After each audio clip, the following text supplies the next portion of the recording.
Right. Let's get going.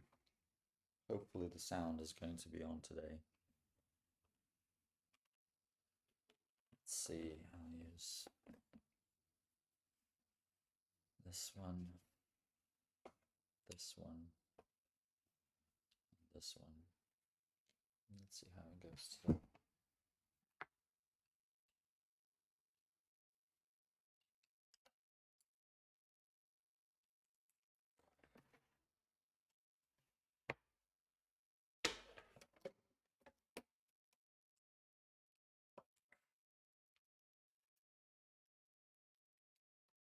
I think I might start with the figure.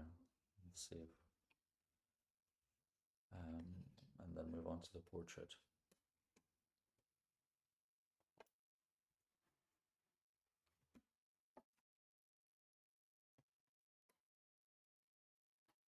Start with the gesture first.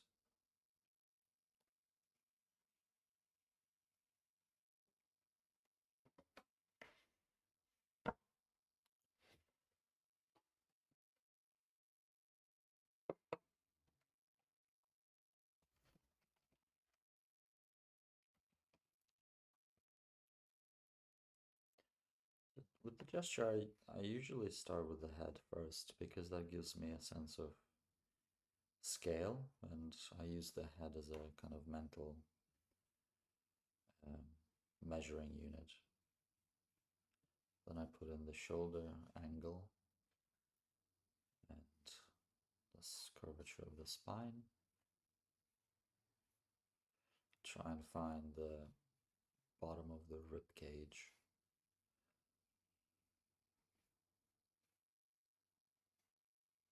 And the pelvis.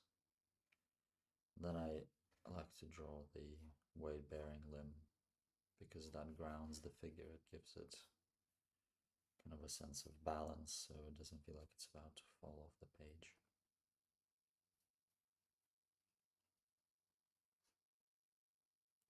And then the non-weight-bearing limb. So I get the gesture of the thigh. Find the knee. And then this is where I usually check whether the knee aligns with what I think it should be aligning with. I think that looks all right.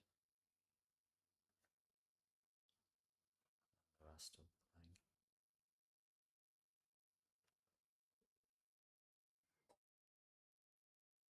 There we go. So then once I've done the legs, I get the gesture of the arm.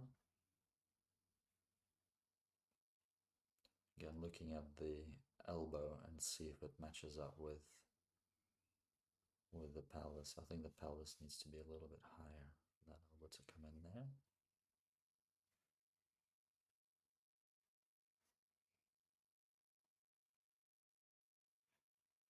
The shoulder needs to be dropped a bit more. And we'll do the other arm. There we go.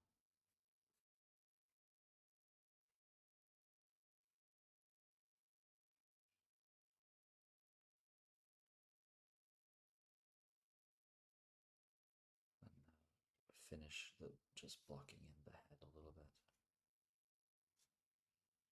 Something along these lines.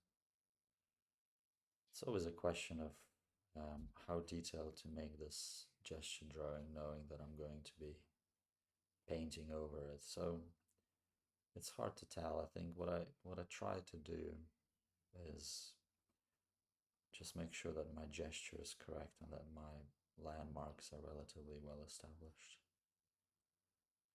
Because if the drawing is not very accurate, then the painting is not going to be terribly convincing, even if the color choices are correct.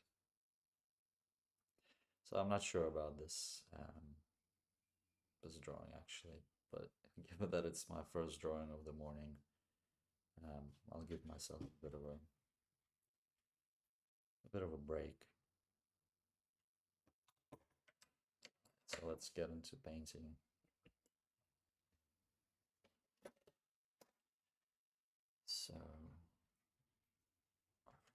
with a relatively wet palette, I'm just going to move some of this paint around to create a dull gray.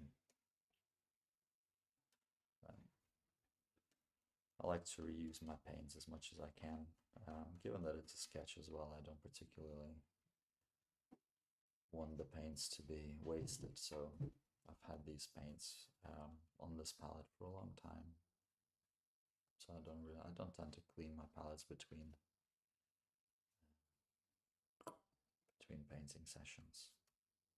Unless I'm doing, you know, a commission piece or something where I want the colors to be pristine and just right. So I like to start with the background because the background is basically the largest shape, and then I can kind of block in the figure this way. And also the background is just this first wash, which makes the second layers of paint stick better. So it's a nice way to get my hand moving without worrying too much about accuracy.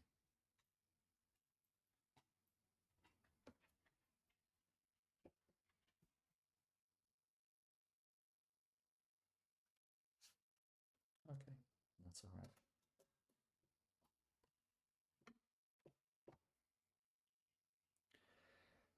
Once that's done, I like to go in with the darkest darks. In this case, it's going to be the hair and the shadows around the armpits.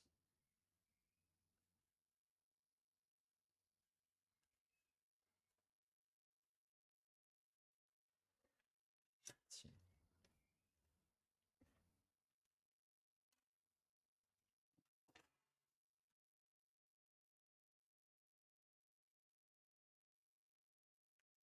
I'm using a fairly broad brush just to cover the area. I'm not worried about details. Just want to lay in the general shapes.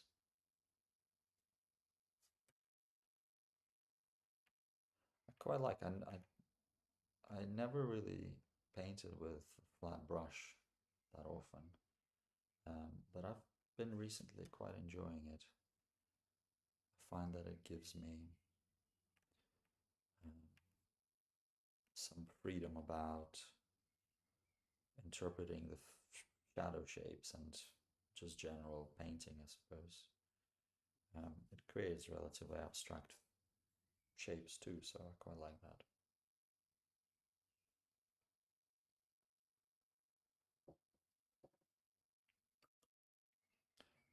Alright, now I can mix in some of my skin midtones. I've got some very old yellow and very old red on this palette, which I'm mixing together. And then I can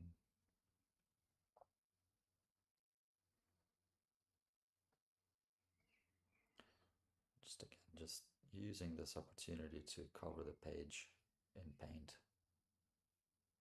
knowing that my layers in my second and my third washes or painting layers are going to be more detailed.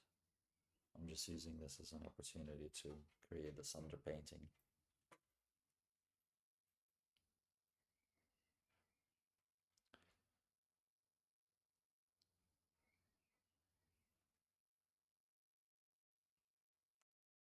Not sure what's going on with this foot here.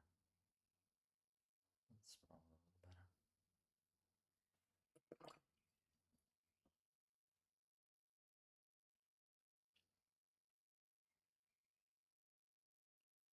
So what I try to do is I start with the largest brush, and then I go incrementally smaller, smaller, and smaller. And I find that that works quite nicely because I start with large shapes, trying to find larger areas of tone. Then as I make things, as I progress, I can add finer and finer detail without overworking the painting. So using these brushes and the sizes of the brushes, I think is a good way to just force some of these good habits in painting.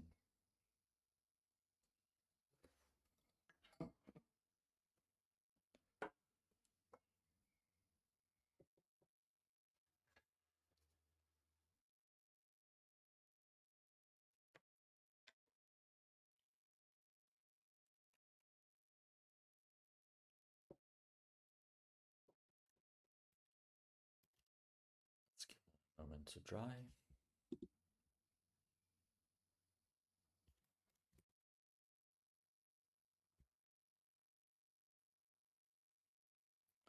Now let's switch to a smaller brush. So I think the hair is relatively dry.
I'm just drawing shadow shapes, using shadows to outline form.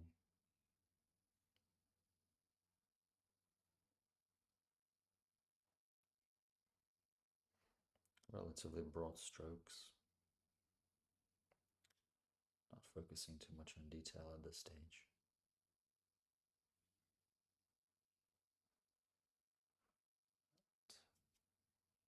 The good thing about gouache is that it dries a lot faster than watercolor, I find. So I don't need to spend too long waiting for it to dry.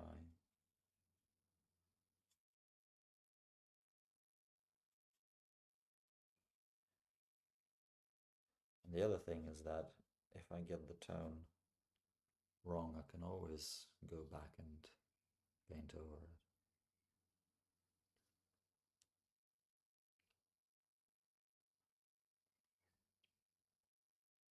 It's a very forgiving medium, I think. I started with watercolor as my first painting experience, and that was very, very difficult. It took me a while to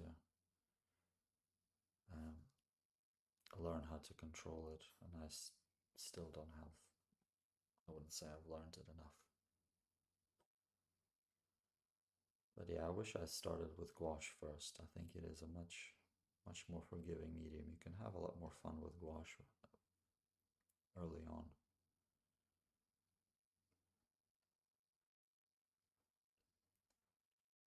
The other thing is that I think a lot of people do talk about this ugly stage of a painting, which, as you can see now, it's very much evident. But you have to kind of have faith in the process. So for about, I would say, 80% of the way, I think the painting will look terrible.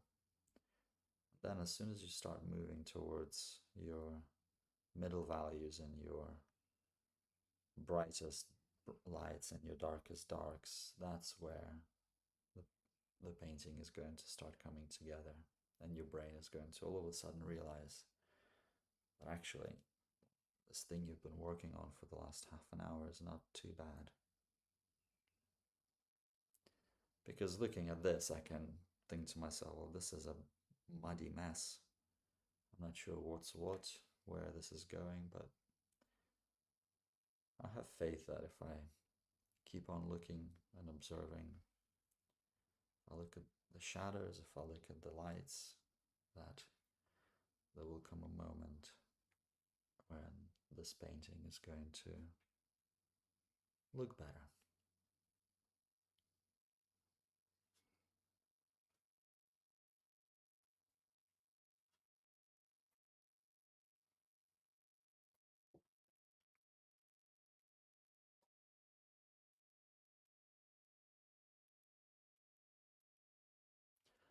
So for example, this shoulder here, it's all a single tone at the minute, but there are values within it, and this is what I'm trying to find now, is just trying to get that right tone. What you will also see me do is I use the brush to follow the form. So I use the brush to follow directionality of these muscles, the way that the figure bends, and that just creates a more realistic effect. And actually, to me, that's part of the fun, is trying to understand the figure in this way, so that I can understand how it bends in space. Live drawing is a fabulous exercise for this. I think photographs can be quite difficult to paint from, because you really need to think carefully about which way the body bends. But when you're doing a live drawing class, you're forced into it. You have to think that way. And it's a lot easier because the model is right there and you can see how they are positioned, and you can make your painting choices appropriately.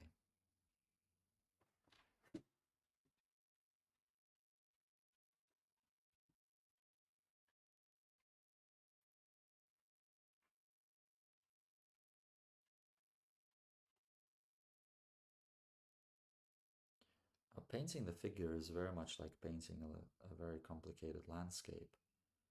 Um, you still need to connect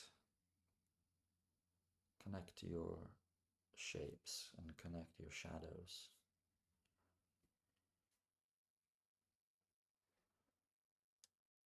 There's something about disconnected shadows that make the whole thing look unrealistic and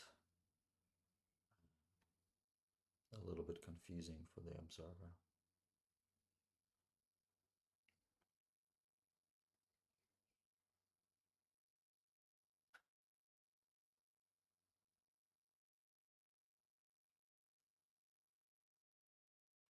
Okay, to make this a little lighter,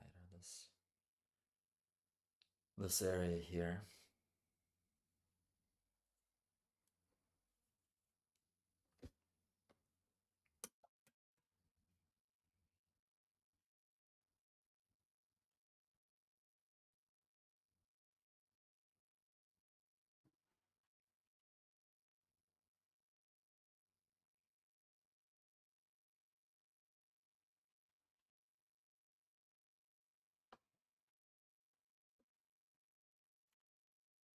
Let's see if my theory is correct. So if I make this leg here is all in one tone, but I'm just going to add this highlight here, and it should tie the whole thing together.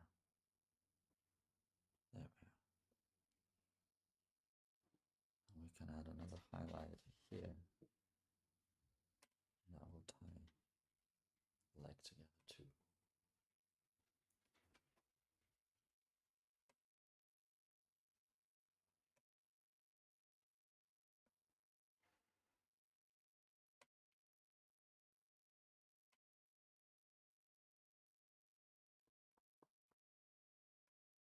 Probably not there. That's some dry paint.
or so now.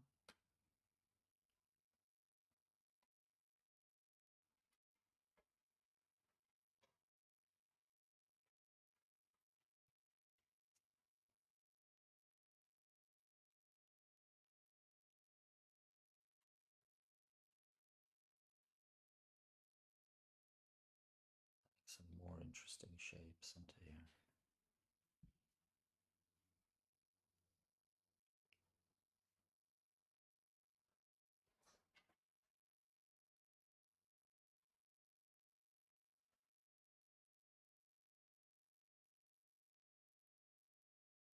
What's quite helpful when we're dealing with a really complex anatomy like the back is squinting. So if you close one eye, so if you're right-handed, you can close your left eye. If you're left-handed, you close your right eye.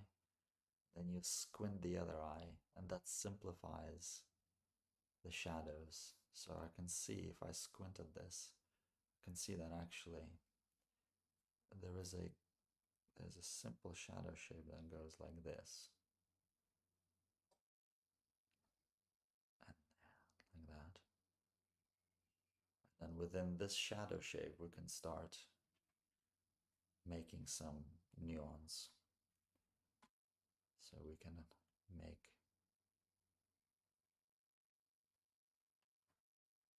this element darker,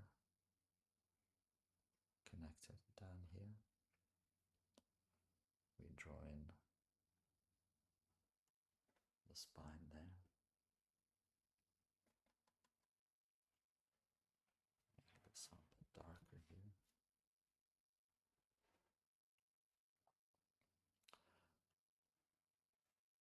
And then as it dries, we can start thinking about adding some highlights into it as well.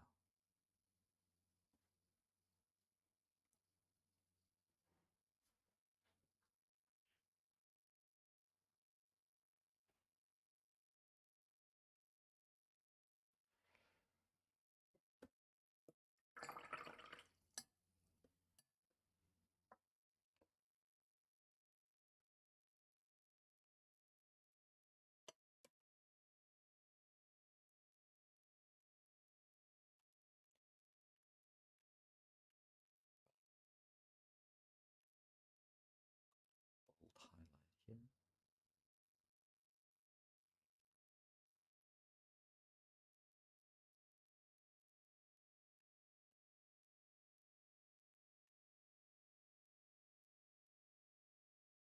Just simplifying things.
The trick with the legs is to show that this leg here is actually in front of us, whereas this leg is further away.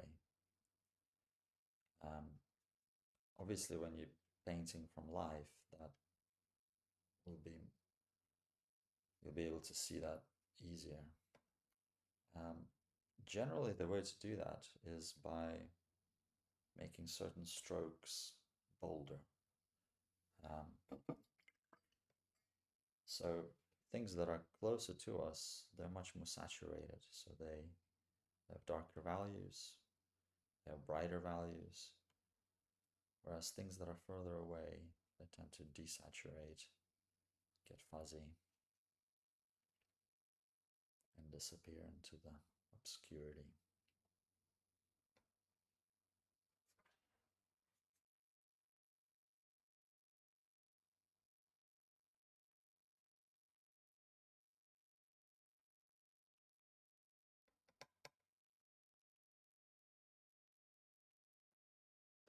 So I think I'll leave it at this, at least with this painting. I'm just gonna go get some coffee.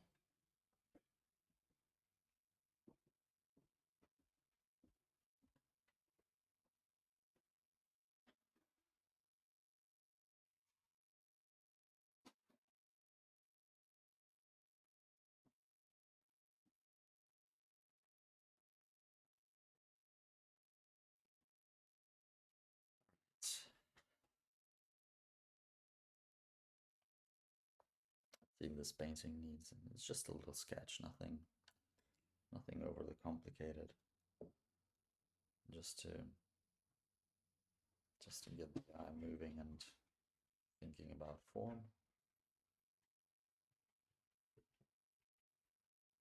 Letting the brushwork do some stuff.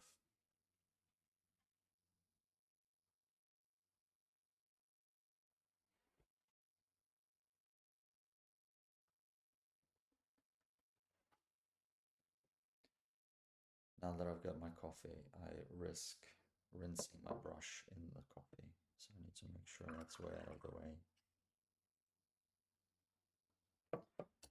Okay, so that's the first painting done, or sketch. I don't really want to call it a painting. It's very simple. Now let's move on to the next one, and we'll do a portrait.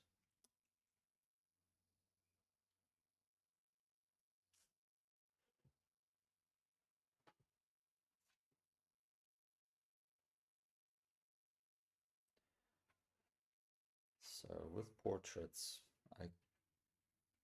I mean, I think in planes when I approach a portrait, which is a bit like the Loomis method. I put down the general sphere of the head. I then try and find the curvature of the eyebrows. So the eyebrows are there, and then the forehead is going to be here somewhere. And you can see that that sets up a plane, so this forehead plane, because then we've got the temporal region. We can be a little bit bolder with the eyebrows. This is where I look at the distance, because this is a 3/4 turned head. There's going to be foreshortening on the side that's further away from us.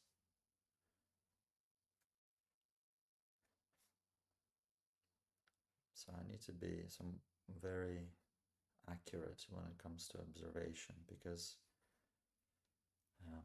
I need to be drawing what I see rather than what I think I see.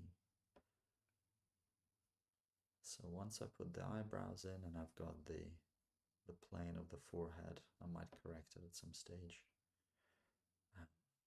I'm going to find the tip of the nose, which I think is about here.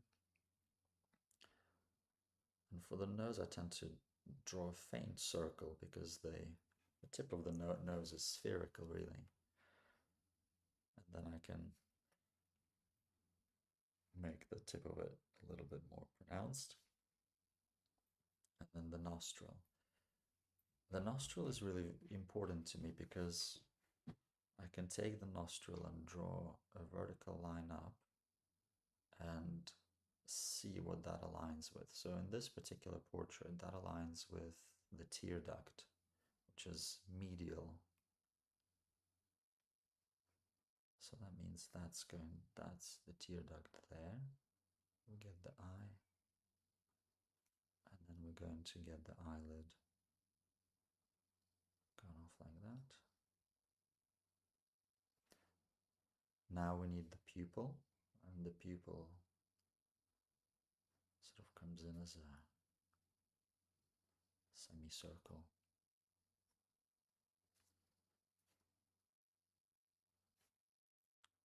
There. Now, this eye is going to be tricky because it's away from us, so it's going to be shorter than I think it is.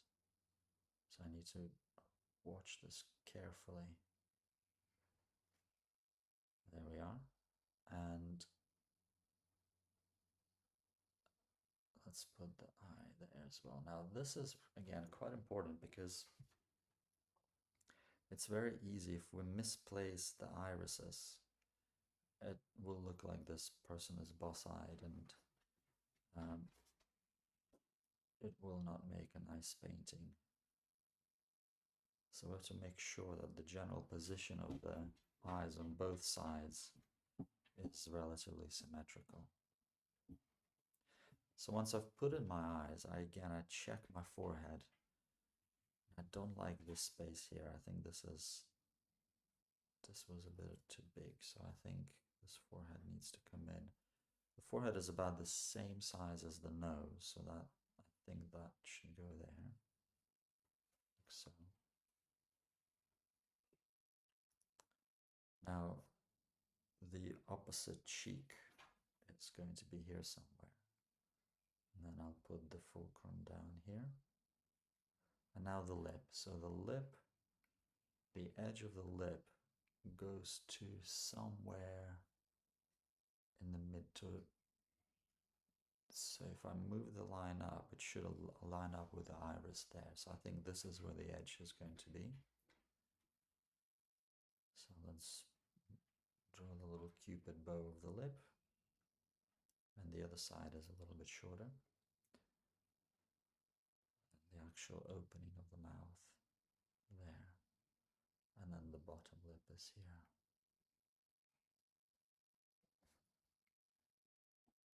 Something like that. And then the chin. So the chin, again, I'm measuring the distance between the nose and the upper lip, and then between the lower lip and the chin. So I think the chin should be here somewhere. There. Now, I don't know how, this is definitely not the optimum likeness, but it's a believable portrait, I think. So if I was going for likeness, I would be spending a lot more time trying to measure things. But I'm just going for a believable portrait here, so I'm not too fussed about likeness. And to tell you the truth, this angle is very challenging for me to draw. I prefer to draw it 3/4 turns, looking towards the left, whereas this is a 3/4 turn looking towards the right. So that's, for whatever reason, it's more challenging for me to draw. So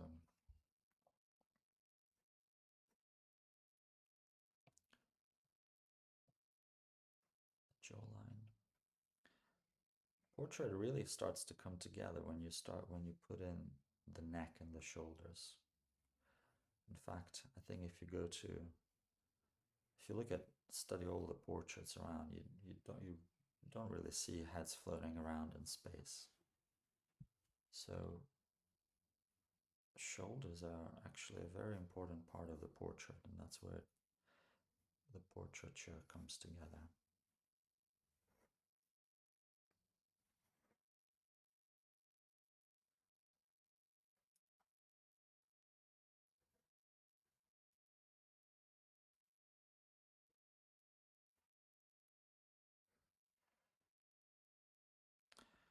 So I think the side is a little too long.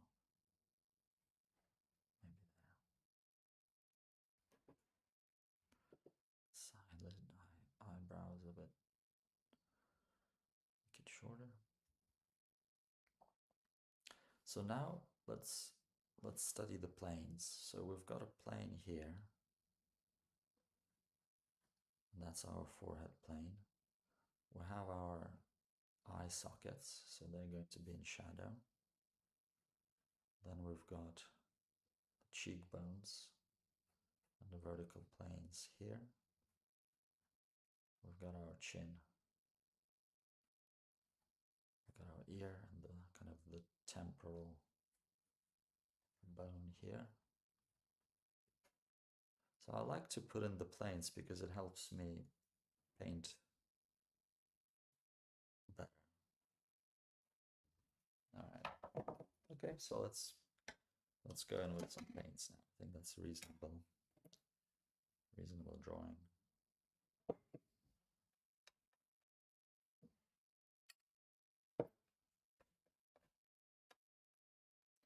I have to constantly remind myself that I'm using gouache, which means that it's not like watercolor. If I want lighter tones, I just need to add white. I don't need to worry about messing around with my water concentration. It's always nice to play around with different medium. I think even if you consider yourself to be an excellent watercolorist, painting with gouache or oil could be really useful because it's just adding that extra control of the brush, thinking about how the medium behaves. So yeah, generally speaking, I think it's nice to draw, to paint with different medium.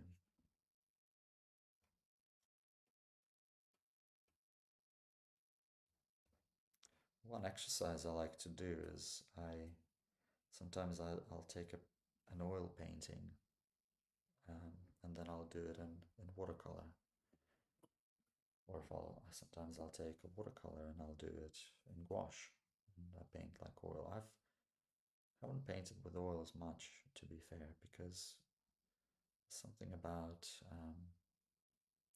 the preparation that kind of puts me off a little bit. I think it can be quite messy.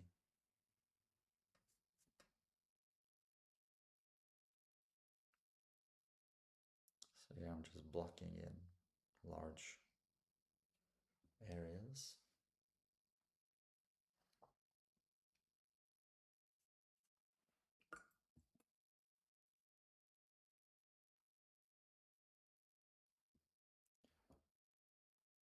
Just using this like watercolor, letting the paints bleed into one another and bleed into the background.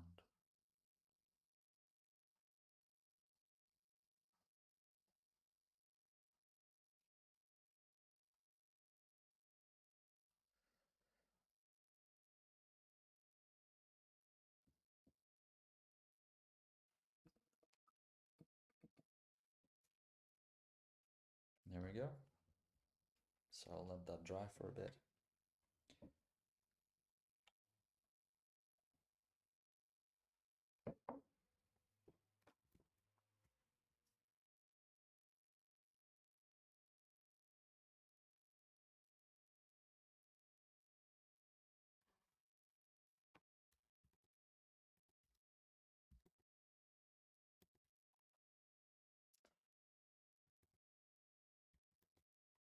Switch to slightly.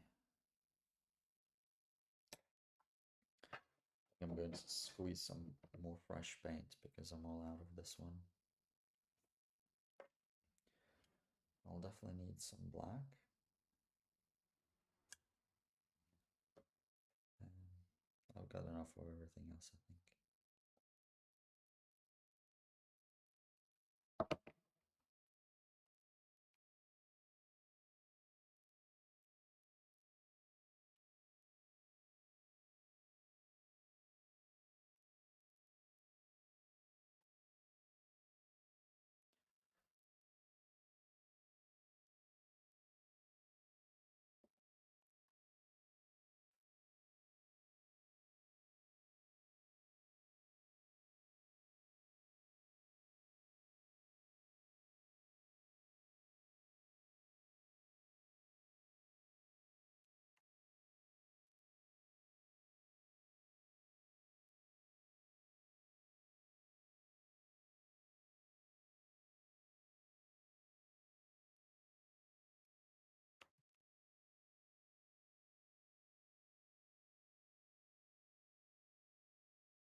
So actually I'm just using 3 colors here. I've got some red, ivory, black, and yellow, and then white to control their tones.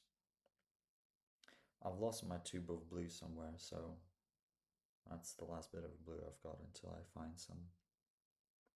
So I haven't been using that today. But I don't really need to. I look at this painting and I don't see too many blues or greens.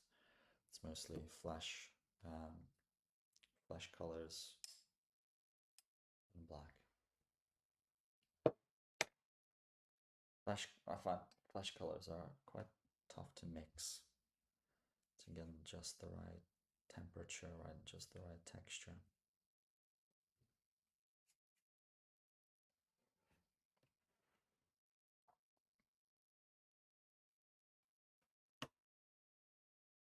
So I'm being a little bit impatient with this painting because I'm not allowing it to dry, and I really should.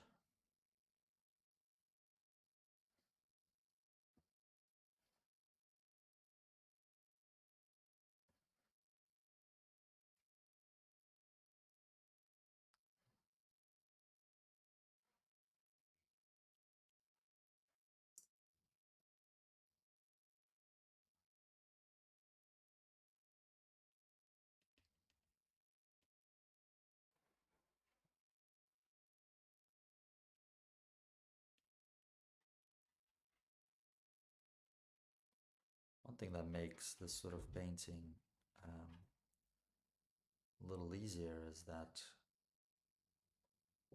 once you get the tone right and you find the plane, you can kind of paint that plane in that same color. So here I'm looking at the side plane, so that's a relatively light, so I've covered everything in that plane with that same value.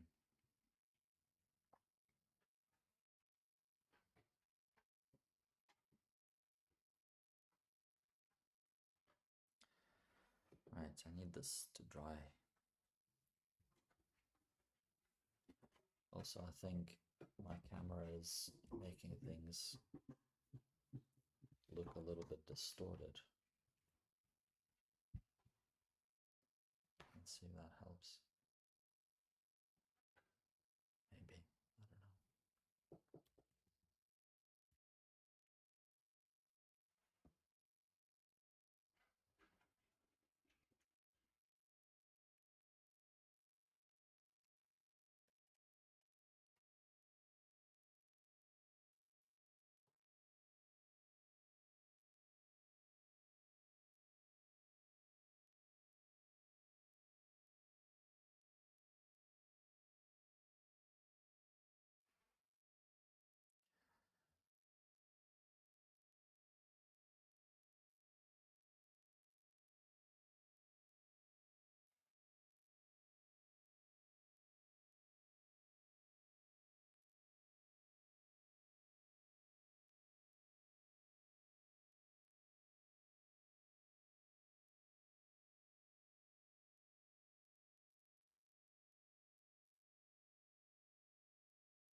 There's this ugly stage of the painting where it looks absolutely atrocious. But we need to have faith that it's going to come together. And if it doesn't come together, that's okay. There's a lot. I always thought that when it comes to painting and drawing, it's about how many starts you make rather than how many paintings you finish.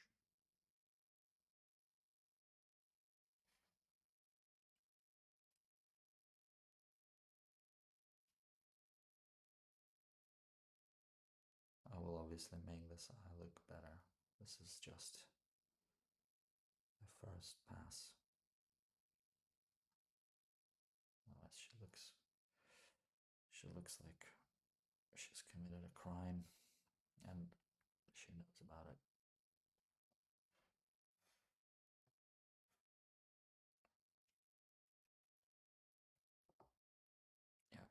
to the ugly stage of the painting. If you're doing plein air, this is arguably the moment when people come and stand over you, watching you, judging you, thinking to themselves they can do better than you can. But this is just the ugly stage. Every painting has an ugly stage.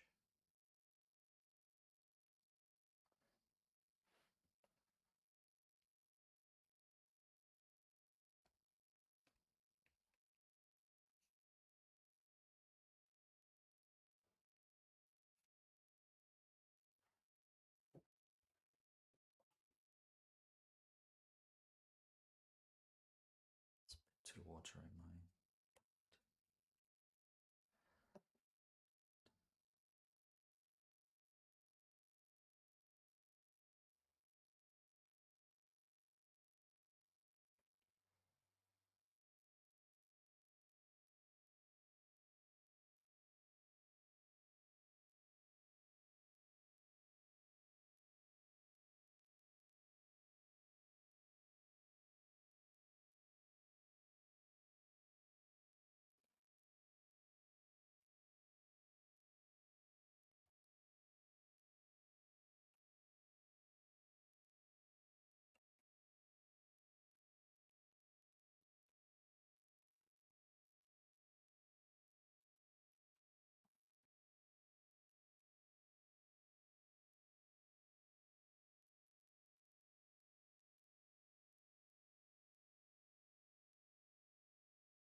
As you can see, what I've meant, what I said about this angle being my absolute weak spot, you can see that this is very much true,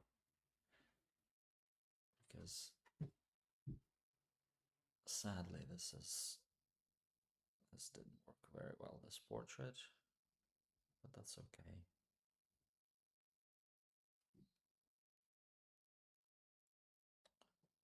The good thing about this not being my strong suit is that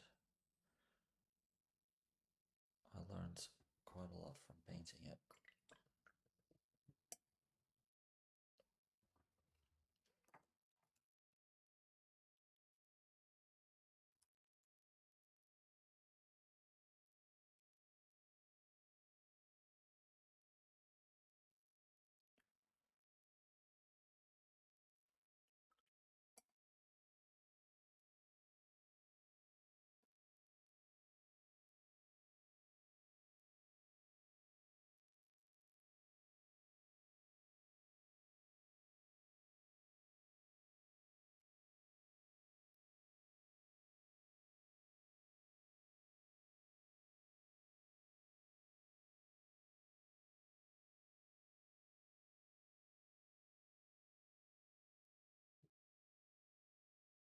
I gave her a mustache by accident.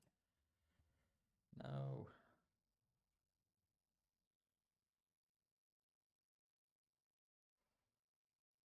Let's correct it.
Yeah, fan of this particular painting, but worse things happen at sea.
Just an indication.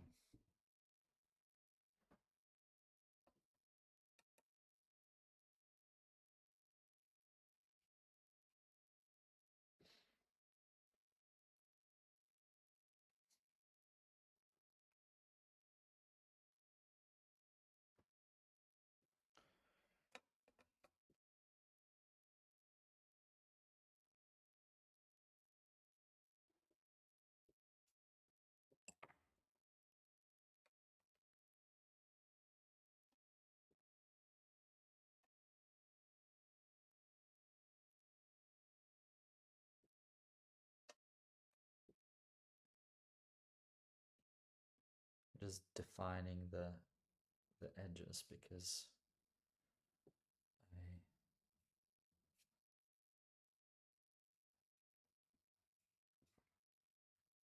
I want to make sure that there's some accuracy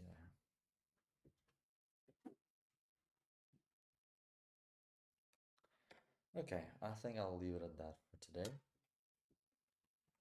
So we've got a couple of little paintings, a figure and a portrait. Both, I think, I mean, they are what they are. They're just nice little exercises. A couple of paintings from last week, or actually, no, sorry, from earlier in the week. So, yeah, I'll call it a day for now. And I shall see you next time. Thanks. Take care.